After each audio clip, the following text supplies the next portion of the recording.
أنا باحب الناس البسيطة، باحب الناس البسيطة جدًا، باحب الناس اللي بتضحك، الناس اللي ما بتشيلش هَم بُكرة، الناس اللي بتسيب كل حاجة على ربنا سبحانه وتعالى،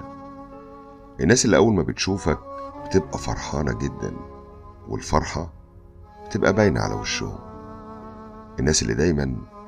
بيخلّوها على الله، ودايمًا يحسّسوك إن الدنيا لسه بخير، الناس دي لا بتعرف تحسد ولا تحقد، لأن الناس دي عينيها مليانة، الناس دي شبعانة رضا من ربنا سبحانه وتعالى وراضيين بحالهم، وعمرهم ما بصوا اللي في ايد غيرهم، ودايما بيحمدوا ربنا على حالهم، كل طلباتهم بيطلبوها من ربنا سبحانه وتعالى. كل اللي مطلوب مننا ان احنا لما بنشوف الناس دي، اقل واجب تعمله مع نفسك انك تبتسم في وشهم، وزي ما هما بيحسوك ان الدنيا لسه بخير، انت كمان حسسهم ان الدنيا لسه بخير. تحياتي، يا حشي.